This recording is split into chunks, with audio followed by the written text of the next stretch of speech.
Alright, eto may mga mambabatas na bang dumating sa House of Representatives o sa Batasang Pambansa Complex para sa ikalimang State of the Nation Address ni Pangulong Ferdinand R. Marcos Jr. Alamin natin yan live mula sa North Wing ng Kamara. Si Willie Delgado Jr. Willie, may mga early birds na ba?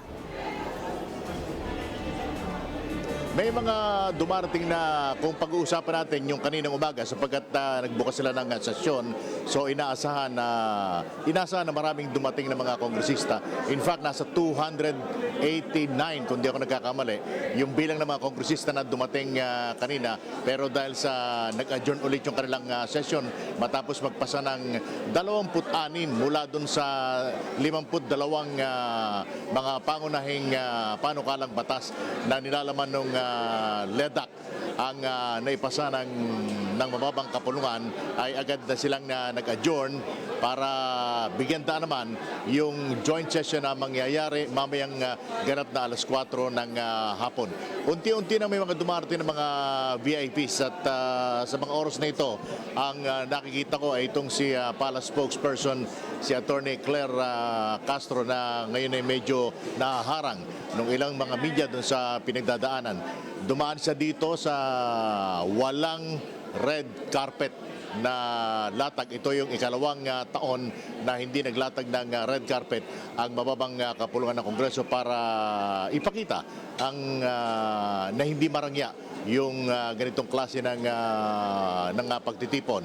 So mula ngayon hanggang mamaya ay inaasang unti-unti nang darating yung maraming mga kongresista. Kanina umaga nakita ko sina Representative Zia Alonto Adjon ng Lanao, itong dalawang mambabatas si Ernix Dionisio at Joel Chua ng lungsod ng Maynila ang namataan ko na rin kanina. Itong si Representative Teves, si Mark Anthony Santos ay namataan ko na rin dito. Si Attorney Terry Ridon ay kausap ko at maya-maya ay bibigyan tayo ng pagkakataon na bigyan ng paunlak. Kung sakaling magkakaroon ng pagkakataon ay mahatak natin, magkakaroon tayo ng pagkakataon na makaugnayan, makapanayam itong si Palace spokesperson Claire Castro. Ito, malapit-lapit na sa gawing likuran ko. Kung magkakaroon tayo ng magandang tsansa ay makakausap natin, makakadaupang palad natin ang tagapagsalita ng palasyo ng Malacanang. Oo, Willie, yung seating capacity ng plenary hall ay nasa 1,300 hanggang 1,500. Yung bisita ba ay dumami? Kasi pwedeng lumobo yan sa 2,000. Ang siste ay dinadagdagan nila ng upuan yan dyan sa plenary hall. Willie?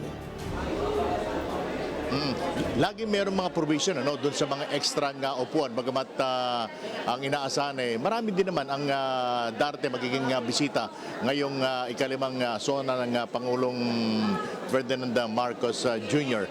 Pero yung sinasabi mo kung madagdagan o kung ano yung mga original na bilang, yun ang malalaman natin mamaya. Pero definitely naglalagay ng provision ang Kamara para doon sa mga posibleng madagdag pa ng mga bisita dito sa loob ng plenaryo kung saan gaganapin ang State of the Nation ng Pangulong Bongbong Marcos. Oo, pero meron bang iniwang upuan para kay Vice President Sara Duterte?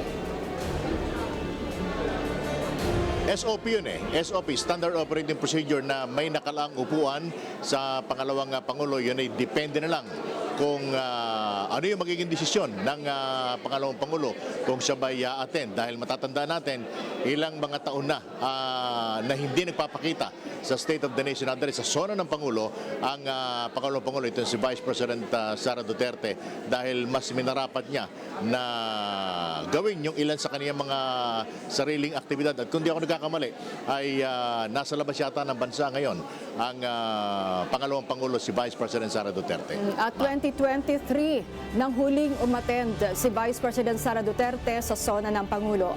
Maraming salamat sa iyo, Willie Delgado Jr.